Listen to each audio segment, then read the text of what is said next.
All right, welcome out. This is episode 4 of the Side Hustle, and today we've got a good friend of mine as a guest, Timothy Stone.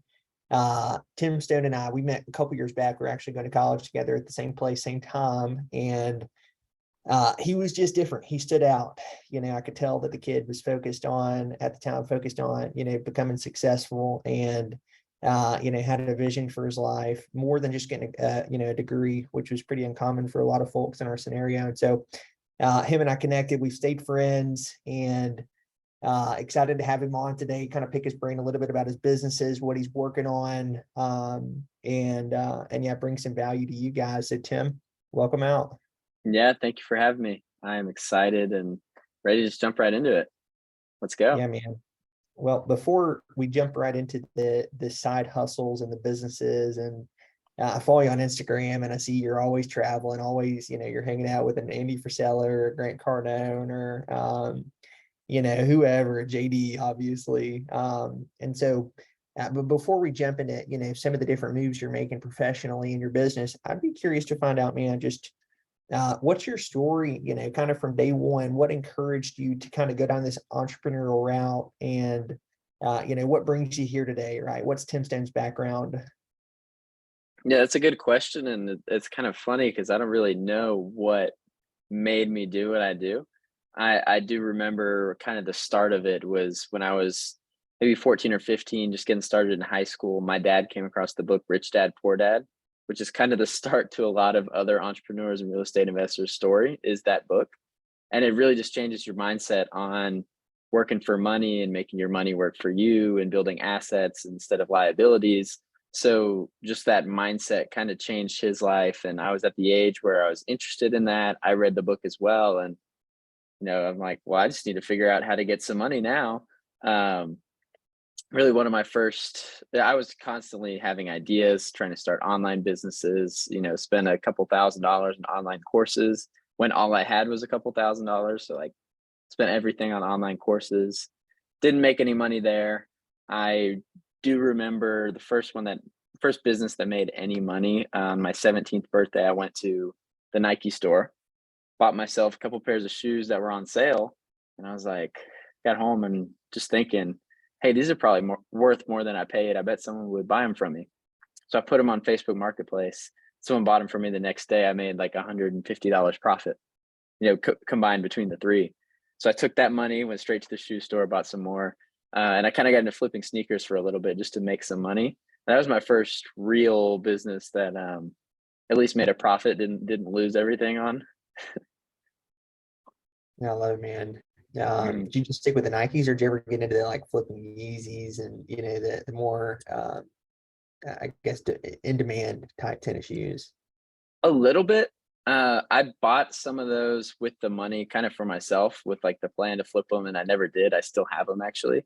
But most of what I was doing is I go to the outlet mall and, find a pair of KDs or Kobe's or like the Nike Dunks was a good one. And these are, $150 pair of shoes and getting them for $50, $70, like super deep discounts, brand new. So I just buy them. Maybe I sell them for 100, maybe I sell them for 120. So someone's still getting a good deal, but I'm also making like $50 profit. So that is what I kind of specialized in. Is just whatever I could pick up at the store and then put right online and sell it tomorrow. Hmm. Mhm. Man, I think people underappreciate what you're talking about right here. The fact Mhm. that a 17-year-old, you go out and you buy something, and then you turn around, you stick it on the web, and you've made a profit, even though it's not like you didn't hit it big, you didn't become rich overnight. You started to see that, hey, I can create income in other ways besides going and selling my time to somebody.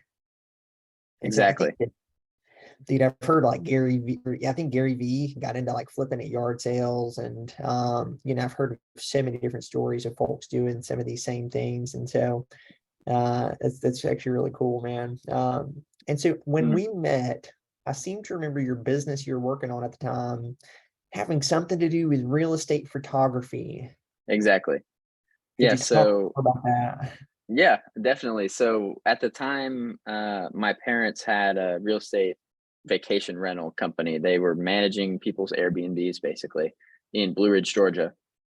And I was in high school, I was flipping sneakers, also had a job at this restaurant where I was actually making really good money. Like some nights between $20 to $25 an hour when I was like 17, 18 years old. So it was pretty decent money. And I took the money from flipping sneakers, bought camera equipment, and I was doing the photography for their cabins and the business that they were running, which also built me a portfolio so I could go out to realtors, I could go to other people that had Airbnbs and kind of present my product and get new jobs and new opportunities.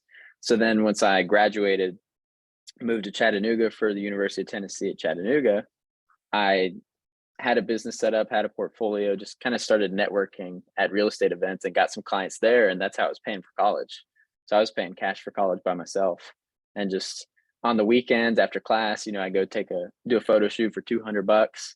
And, take about an hour to shoot, about an hour to edit, making $100 an hour when I'm 18, 19 years old. And it's kind of like, you don't have to work all week. You got homework, you got classes, all this, and go work, 2 or 3 photo shoots and you're good. Your bills are covered. That's good, man. What's your occupation, Tim?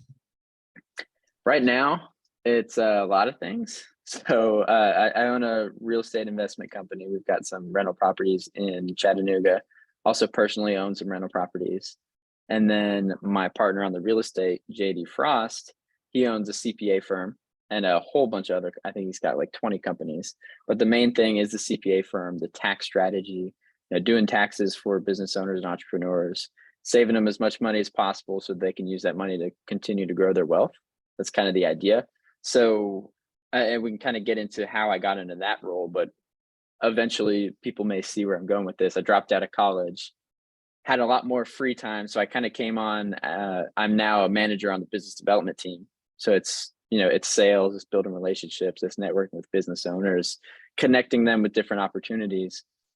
And that's what a lot of my day looks like, but it kind of ties in because most of the investors in the real estate are clients that we saved a lot of money on tax. So it all ties in, but that's what I do every day, is kind of having those conversations, seeing if people need tax planning.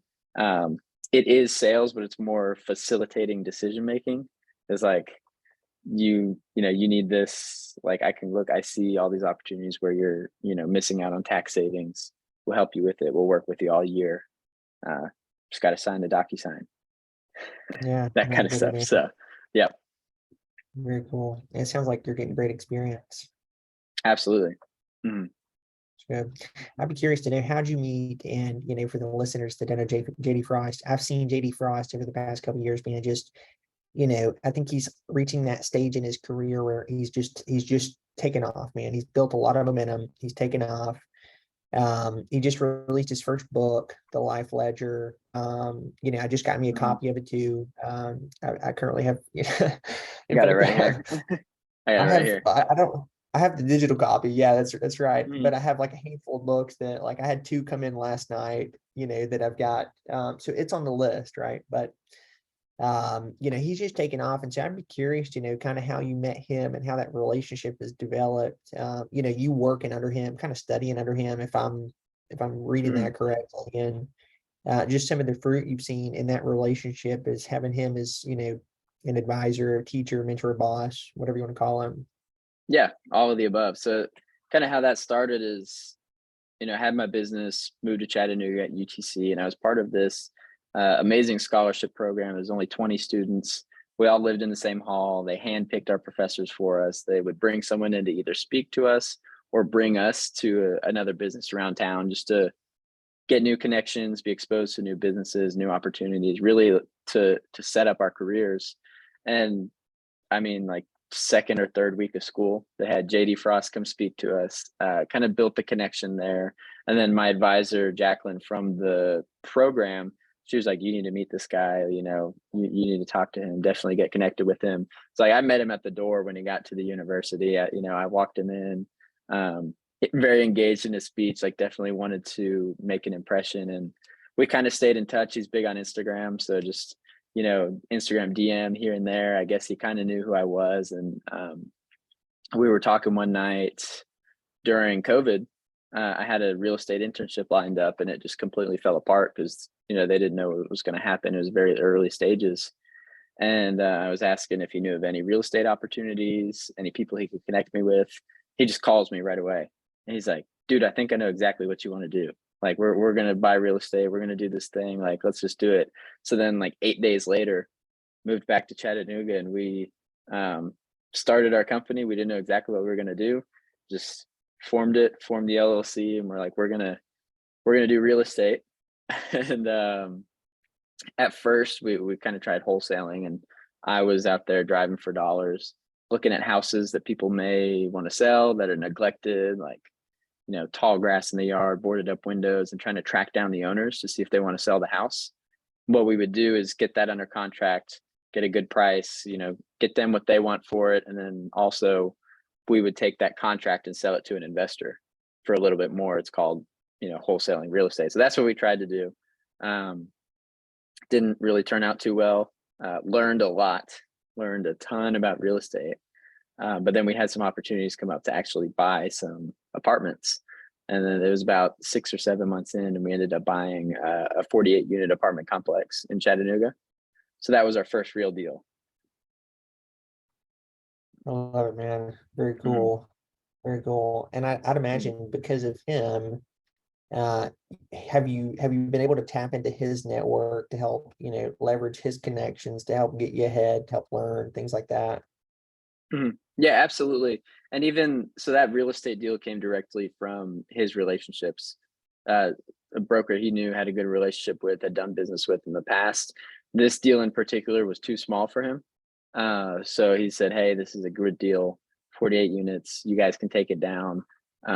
Let's do that." And then got to be involved in those relationships. And I actually became the property manager, which was a huge learning opportunity, and very grateful I got to do it. Also very grateful I don't do it anymore.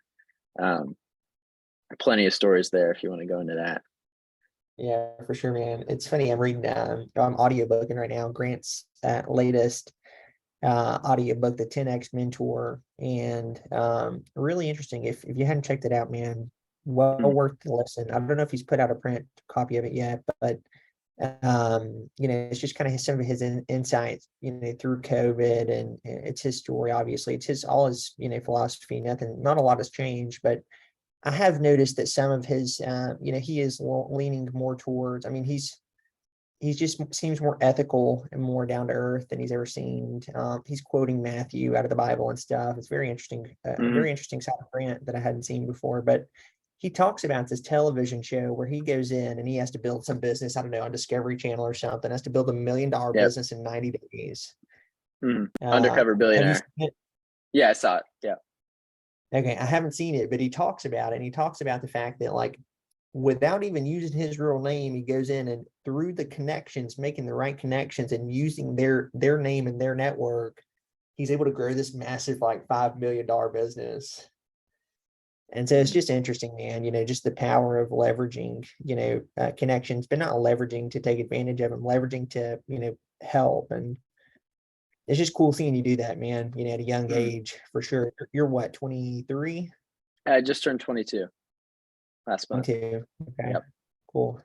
Well, happy belated. Thank you. Yeah, man. Well, I'd be interested to hear, I see a lot of, again, just keep it in line with the theme of the Mm, podcast, the side hustle. I see a lot of young guys, they're wanting to get into real estate, right? I'm sure you have half a dozen buddies that tell you every time they see you, man, I'm going to get in real estate, or mm. I think the whole Bitcoin thing right now is kind of on the hush. People aren't as crazy about Yeah, it, no but one's no one's talking about it anymore. nobody's talking about it, but people are always talking about real estate. And so I'd be curious, just from your perspective, from somebody who has experience, who actually did it, right? They didn't just have the idea, they actually went and implemented on the idea.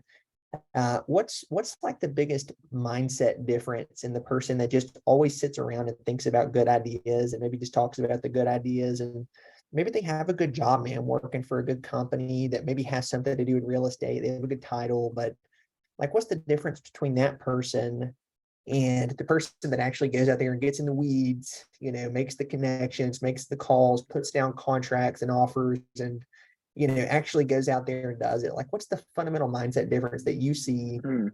that, young folks, just what's the chasm there? Like, and yeah, maybe just talk about that.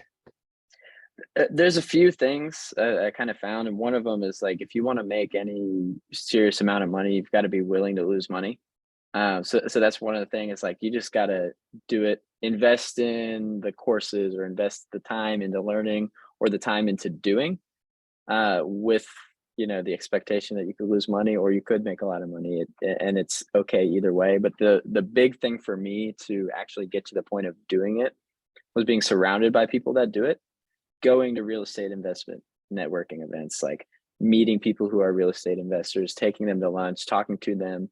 And you get to the point where now you're surrounded by people who are doing the thing you're scared of, who have successfully done it, who've made a lot of money doing it, who are constantly buying properties, constantly doing it. And it just becomes normal, to where then you have the confidence to at least take the first step. Maybe now you've heard your buddies talk about buying 50 houses. Well, maybe now you have the confidence to make an offer. And then you also have the confidence in the fact that you're friends with these guys that have done it 50 times. If you run into a roadblock, they can help you. Like, you can just call, you can call your buddy Joe, who owns 300 apartments, and say, hey, I'm under contract on this duplex. I don't know what to do. And it's just the confidence of having the ability to know that you're going to go through, property's going to close, and you're going to own real estate. So that's a big thing. It's just like surrounding yourself in an environment to build that confidence, but also understanding like you need to have faith in your ability to make more income, which means it's okay to just get rid of all your money, put it into something, put it all on the line for a deal or an opportunity, because it'll hit big and you'll make good money. Or if it doesn't, I know I can make more money next month. So that's kind of the big thing for me on just investing in general, is like being surrounded by people who do it to give you that confidence. And then also, being the person who's confident enough to, I've written investment checks that left $300 in my bank account because I know I can go make enough money to pay my bills next month. So it's that kind of thing, and I don't know if that fully answered the question, but to me, that's what I realized with myself is, I was going to these events, meeting these people, becoming friends with them, having lunch with them way before I actually did a deal. But then when I did a deal, it really wasn't that scary, because it's like, I'm just doing what all these guys do. Mm-hmm. That's good, man. That's real good. Mm-hmm. Yeah, it's interesting. Yeah, no, I get that. You hang around. We are who we surround ourselves with, right? So that's what I Right. hear you saying. Mm-hmm. Yeah. So if you've got 4 or 5 friends that are, buying a house a month, at some point you're gonna buy a house, you're gonna buy a duplex, you're gonna start buying more, and then you get good at it, and now you're building a real estate empire, just by being around those people. I love it, man. Very cool. Yeah. So my first, like, so I grew up, my dad was a small business owner. And so, when I got off to college, I did everything I could not to go work a job. Mm, So I flipped luxury cars down in Atlanta. I'd buy them up, import them up to Chattanooga and flip them. mm, Bought and sold Yeezys there for a little bit when those first came out, on the web. And but I remember, whenever I first started, I started my first business back in November of 2019, something that the IRS would actually recognize. yeah. Instead of just all the business I'd done under the table to that point. It was interesting because all my friends that didn't, have any ownership and never actually had stepped out and done anything, all of a sudden, they think I'm kind of crazy and like, what are you doing? And by the way, I was in a position where I didn't have any money. I was practically living paycheck to paycheck, had about 70 grand in student debt, and just I didn't have the money, right? But I had a dream and I had a vision and I had some faith. And so I'd be curious, man, just to know, like, since you've actually started venturing off into, doing your thing and pursuing a purpose, and I know you got married recently. So Mm, congratulations on that. thank you. But since you started making all these moves, man, and growing, I'd be curious to know, like, have you experienced what I hear, what I know I experience and a lot of entrepreneurs experiences when they start to change, all of a sudden friends and family, they start to reveal, that they don't want you to change, and the crabs in the bucket principle, right? They start trying to pull you back down. And I'd be curious to know, like, what your friend group and maybe your network looks like now versus then, and kind of what that transition looked like for you, dropping out of college and pursuing a business of your own, and things like that. Yeah, definitely being I always kind of wanted to go this direction. So my family, at least, it really didn't surprise anybody, really didn't change anything. But kind of the friend group, like, it gets to the point where you can't really relate to, the 21-year-old that's in college anymore, just because you don't have the same life, you don't have the same priorities. And so that's kind of tough. It's just like, the friends I went to high school and college with, I can't relate. Like, it's just it's completely different, kind of going in a different path and grow in different ways. Um, because, yeah, I don't know. I'm not going to get all into how I feel about college, and I think it's right for a lot of people, but I also think it's kind of pushing a lot of people the wrong way. You can Um, say it's a scam. You can say it's a yeah, I mean, scam. yeah, and I was actually watching a video today. This guy was like, I got to pay to send them my transcripts. And, like, if I got a question, like, oh, I got to talk to this person, email this person, I get an automated response. They're out of office. Like, it's impossible to get anything done. There's a fee for everything. Got to pay to park, got to, all this. And then on top of that, all the student loans and stuff, just for a job that's going to make you $40,000 a year. Um, Whereas, like, I did I mean, not to brag, but I've done real estate deals that make 2 or 3 times that in like a day. Like, Mhm. I mean, to put that much of your time and effort into something and push your whole life in one direction that is not going to get you even what you want. It's just going to get you kind of what they tell you should want. Um, but yeah, it's like, I mean, there's just so many things, constantly going to conferences, traveling, growing, developing, and a lot of people maybe aren't growing, and it's okay. Like, nothing against those people, but as you grow and grow and grow, you're just, you know, you, you aren't you aren't at the same level. It's weird to describe. Hmm. No, since Mhm. you mentioned not having anything in common, and I Mhm. totally get it, man. If I'm not talking to somebody that's a business owner, at least in some capacity, it's hard to find common ground. Mhm. It It's is, and difficult. yeah, and entrepreneurs and business owners, like people like us, are just maybe wired a little bit differently. It's almost I heard someone say recently, at some point in time, they're going to diagnose entrepreneurship as a mental disorder. It's at some point, because it's just like part of you. It's the way your brain works. No, I get it, man. Yeah, all the things that I used to get in trouble for back in school, daydreaming during class, copying off of people that were more successful than me, all these different things, Right. talking to strangers, all these things that I did are now the things that are actually gonna, yield me the most Yeah. success, right? That I used to get in trouble for. So Mhm. I get it. Now, very cool, man. What's been the biggest thing you're learning lately? And maybe a book or something you've been reading, just a mindset shift you've had in the past maybe 6 months. It's been impactful. Yeah, it's been a lot of things, and I've definitely spent the entire year of 2022 focusing on my just sales ability, listening to a lot of books, sales focused, and kind of just understanding human behavior and how transactions happen. But one of the things I've done a lot more focus on lately is just personal branding, uh, getting a lot of business done through Instagram and social media, LinkedIn, which is kind of awesome. Like, I actually have a team that runs my social media. They're constantly messaging people, setting appointments. My calendar is just booked all day with people I've never spoken to before, which is awesome. So just amazing opportunities through social media, and kind of finding ways I can optimize that. Going on podcasts like this, I had another one scheduled today, just to, put myself out there, put the information I'm learning out there, because it's kind of the the journey is something that people can learn from. Is like, they can watch, I didn't do as good of a job because I was, too scared to go on camera or didn't know what to say, but, like, people will be able to watch the journey and watch your journey and the things that you're learning, and 10 years from now, hopefully I'll be a much better speaker on camera and public speaker and have better, wiser lessons to share. But it's those people who are maybe afraid to take the step can actually, see, like, I was in class with this guy 2 years ago and now he's, doing some things differently. I could be there in 2 years. So sharing your story and being out there and being more on social media, like that personally, how to do that is kind of what I'm learning, because not only does it help more people, but it's going to create more opportunities. The more people that know you is, how you grow, how you increase your income. That's actually one of the big things we talk about is we've got our 4 foundations of wealth creation. The first one is increasing your income. How do you increase your income? Is you meet more people.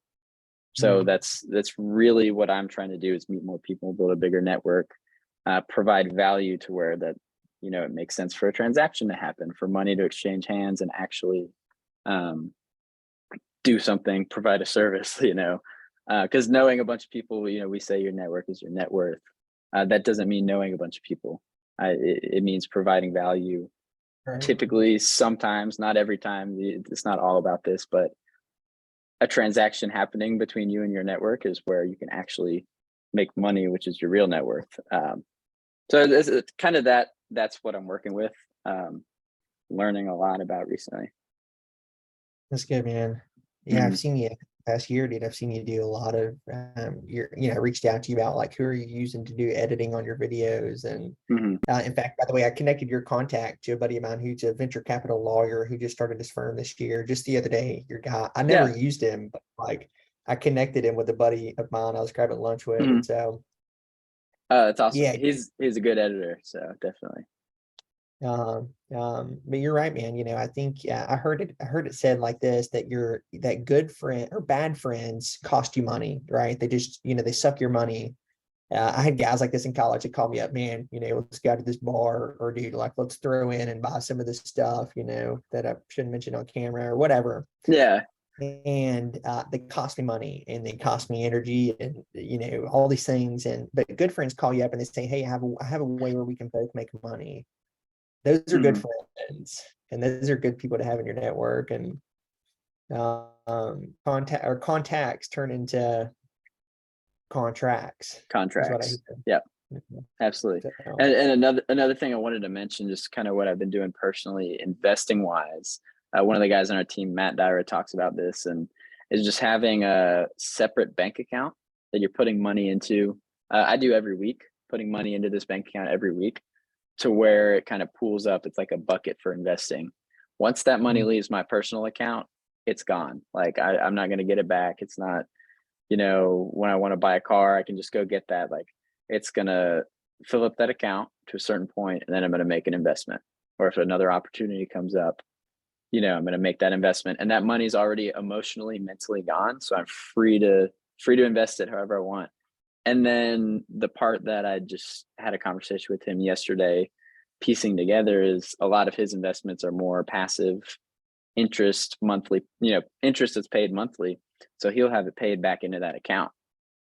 So say you say he makes an investment every time it's at $10,000, put $500 in a week. At a certain point, it's 10,000, make an investment that might pay you $150 a month. And then now you kind of starts compounding. Now the bucket's filling up with $10,000 a lot faster than possible, because all the other investments are coming back in. And then you get to the point where you're investing all this money. It's not emotional. It doesn't bother you. It just happens. You're doing it, and you've got all these investments growing your net worth, kind of on autopilot, which is how I prefer. I don't want to have to think about it constantly. So that's something I'm doing. I've been doing it for the last couple months, just putting some money away every month or every week, and it's gone. Can't touch it anymore. If I want more money, I need to make more money. I love it, dude. That's brilliant. Back in 2019 in October, my first mentor in business taught me the same thing. He said, Dalton, I need you to open a separate bank account. And he said, this is now going to be your business account, and you're not going to, or back in 2018, actually, he said, you're going to fund it like you're funding a business. He said, you're feeding a baby, just feed the baby every month, the beginning of the month, put money in that account. And he said, like eventually you put money in that account, you create some investments, they start filling that account back up, and eventually you can create it to where it's self-funding. it's in the black. You're no longer funding it with your personal, and then it's actually like a snowball effect starts growing. Mhm. And he was right, man. And eventually, instead of I'm feeding it, now It's it's feeding feeding me. itself. Yeah. That's Mhm. right. It's feeding itself. And then additionally, I can have it feeding me. You know what I mean? So that's a good thing, Exactly. man. Yeah, and it's one of those things that really makes sense once you put it into action. Because I've heard Matt say that for well over a year, and I just started it 4 months ago. But now I see it. I believe it's kind of fun. It's like, oh, I've got all this money in this account. I haven't even thought about it because I set it up to the auto. I don't have to do anything. I don't have to remember. It's just going to leave. Um, so it's pretty cool. Yeah, very cool. What are Yeah. the things you do every morning? I remember you telling me this at church one day. You said I have the, Mm. the daily five, right? What are your daily five morning habits? Yeah, so the daily five is a thing that JD came up with, and I try to stick with it as often as I can. When I travel, it gets really hard, especially going to the West Coast and coming back. It's so brutal. I it really throws me off the waking up, before 6 a.m. Like 5:30, 5:45 is what I always try to.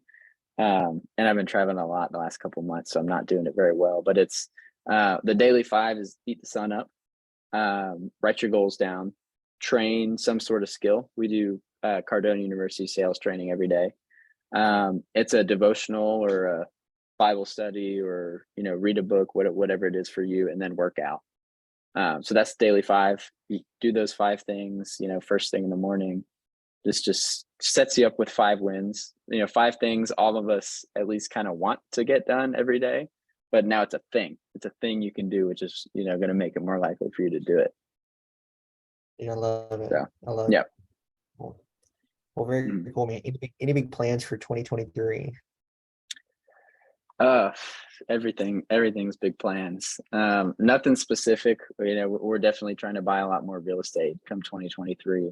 Um, and just keep doing what we're doing, growing, meeting more people, helping more people. We're kind of walking all of our clients through what we call the 4 foundations of wealth creation: increase your income, then save money on tax, then protect your income, then invest in yourself and others to create passive income.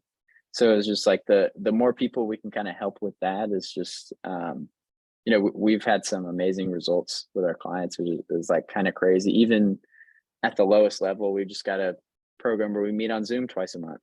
Maybe we don't even do their taxes. And then that opportunity to talk to people, explain this mindset, have conversations like this that maybe they wouldn't be having, with a previous accountant or at all in their whole life, has just changed the way they think to the point where, we've got clients that are making big moves that they would have never made if they weren't hopping on Zoom calls with us, 6 p.m. on a Tuesday night. So that's pretty cool stuff. Love Just it. trying to do more of it. Amen, brother. Well, good deal. Well, anything else you want to leave with the listeners? Anything else about like just encouragement or a word for, maybe the side hustler or maybe the wannabe side hustler? Mhm. I think the big thing is just, get around people that are doing it, listen to a ton of podcasts, read a ton of books, because a lot of people get in the analysis paralysis where like you're just learning, you're like, oh, I need to know more, need to know more. But when you're actually meeting people who are doing it, they're going to get you past that. Like you're not going to be really good friends with the, 5 biggest real estate investors, and they're not just going to let you sit there and not do it. They're going to get you into opportunities. They're going to push you. So really surrounding yourself around people who are doing what you want to do is the best way to do it. Yeah, even if it takes you, so I was 18 when I started going to these real estate networking events, and I had just turned 20 when I did my first real estate deal. So it was like a year and a half, almost 2 years, but it happened. I did it, and now I've done multiple, and now like I have that ability. Going from 0 to 1's hard, but now going from 1 to 2 to 3 to 4 to 5, you have to go from 0 to 1 to get there. So it's okay if it takes a long time, but being around those people and having the genuine relationships with people that are amazing, doing awesome things, doing what you want to do, have the life you want to live, that's how you get it. I love Other it. people have everything you want in life. I'll leave it at that. That's a Grant Cardone thing, but other people have everything you want. That's so funny, man. They've got my money, right? Yeah. They've got your money, they've got your connections, they've got the friendship, the love, the, whatever. I try not to talk about money the whole time and stuff like this, but it really is an important part to building wealth, and freedom is like the first tool is going to be money. And you need to know how to make money. And that's what we do. Very true. Well, good deal. Well, Mm. Tim, I appreciate you sharing, man, and it's super exciting to have you on here. I know you're going to accomplish huge things, man. So one day, hopefully 10 years down the road, when you've sharpened your skills a little bit, we can look back at this and get a laugh out Mm. of it. But Yeah, I'm sure. yeah, Yeah. I mean, appreciate you being on the show today, and Yeah, look thank forward you. to catching you. Yep. Thank you for the invite. And we'll talk soon. All right.